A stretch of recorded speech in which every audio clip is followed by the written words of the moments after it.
Hey Algebra 2, let's look at the homework. We've got Unit 1, Lesson 5.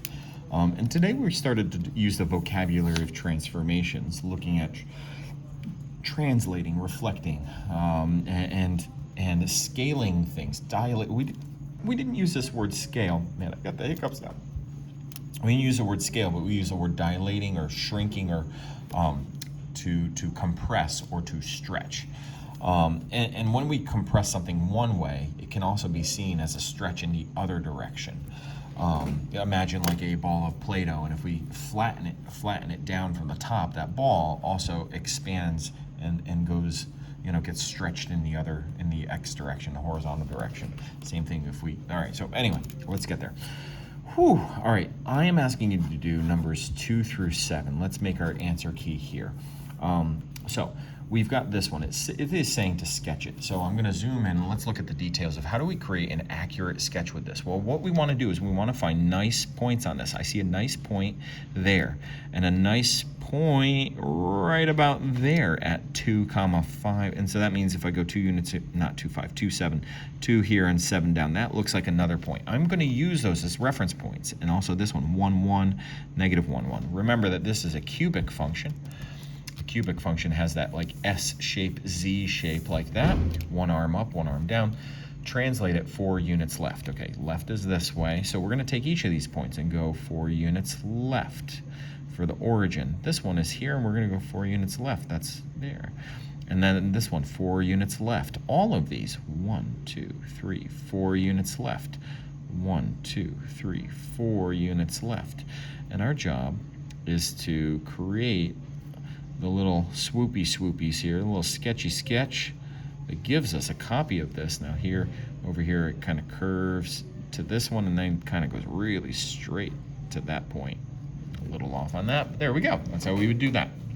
All right, let's look at the next one. So we've got a reflection over the y-axis. So the y-axis right here, this axis, means that what we're doing is we're taking all the points here and we're making them equidistant from the axis. So I want to look for nice points. That center point is not going to reflect, but this one is on the 1 unit on the right is going to move 1 unit on the left of this line. And I come up here, this looks like a nice point, 4. Well, I'm going to go 4 units back. That's going to be a nice point. And let's see, it looks like 4, 7, 8, 9. It looks like 9 is a nice point. So over here, 9 and 3 units up. There we go. And now I can take, it's going to be a little easier to kind of do my pencil work this way, pen work this way, and connect those through. And there's our horizontal reflection over the y-axis. Now this is getting reflected left and right, so that's why it's horizontal, even though it's using a vertical axis as its line of symmetry. Okay.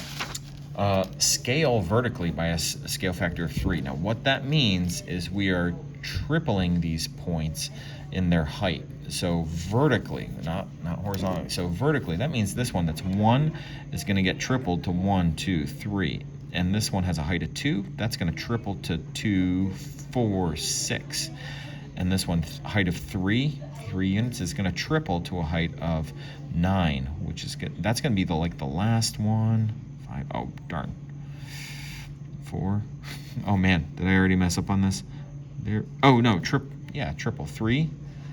So 3 triples to 6, and then to 9, man, and 2 triples to 6. So I am so sorry. And 1 triples to 3. My God, I did that point wrong. Anyway, we get this side. Let's do a nicer job on the other side. So 1 triples to 3, 2 triples to 6, 3 triples to 9, and there's that one. So that is how we are scaling it vertically like that by a scale factor of 3. We didn't necessarily do that in class, but that's a good little example. Scale this horizontally by a scale factor of 2. That means we are doubling everything, but we're looking at how far they are horizontally. So this one, horizontal distance here of 1, we're going to double that 1 to a 2. All right, and horizontal distance of 2 right here, that one's going to double out to 4. And let's see, let's go to 3 is right here, and that one is going to double its distance out to 6. So it is making this parabola on this side wider, and that is making it twice the width horizontally. Same thing, take this distance of 1 here, 1 horizontal unit, and double it. And take this distance here of 2 units horizontally and double it to 4. And 3 units and double it to 6 units. Same thing. All right. Again, I like drawing little mini graphs. I hope you do too. Let's flip on the back side. We're going till number 7, so we've got 6 and 7 left. Describe how to transform each one so it goes through the labeled point. And now I'm not cheating here, but I got a little bit of patty paper here, okay? So I'm going to talk about like multiple ways that we could do this. Now, reflecting this left, right, it is hard to get it to get to that point by a reflection. I do see the coordinate here is the coordinate -8, 4. And there is a point right here that has a height of 4. And this one has a height of 4. It does make me wonder, is there a line of symmetry that is like halfway here that when I reflect it, that's not the y-axis, that when I reflect it would make, you know, this point end up like reflecting there. And so I am kind of seeing if I did a line of symmetry right here, and I use that line, that line right there as a line of reflection. I could reflect this across and get that point to map over there. Now, I'm not really looking for that answer. I'm looking for you to use other things. So let's go back here, and we could say, since we got a point that's up here at 8, but it's at -2, the coordinate for that point is -2, 4, not 8. We could shift the graph over from -2 to 8. We could shift it left 6 units, and moving it 1, 2, 3, 4, 5, 6, we'd get there, and that point would map onto there. That would be a translate left. So reflections are kind of hard to get there. Translating it, could we get this to dilate out? Well, if we could take this point, this distance of 2, and quadruple it out, we could get something that if we scaled it horizontally, we could dilate it and make this wider by a scale factor of 4. Again, because our number there is -2, but we want to push that out to -8. So we could also do this. This is a role model answer right here, like in a challenge one. We could dilate this horizontally with a factor of, how did they phrase it over here? Yeah, they did say factor of, but with a factor of 4 times as wide, and that's it. We get something that looks like that. All right, let's look at the next one. We want to get this here. So I think a lot of students end up looking at something like this, and they're like, oh, I want to move this point to there, so I will move 5 right and 5 down. So you could do that. You could do a translate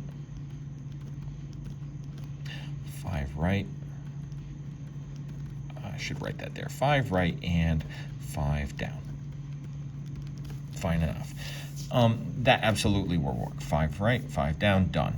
But we could also look at this as, look at this point right here. That point, if I did a vertical reflection across the y-axis, that point will flip and end up right in that one. So another way of doing this could be to do a vertical reflection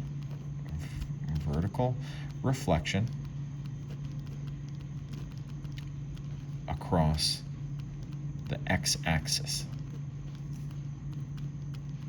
So the x-axis, again, we're using this word vertical with the x-axis. The x-axis is horizontal, but what we're doing is we're taking this point that is vertically here, 5 units above the x-axis, and flipping it vertically 5 units below the x-axis on the other side of it.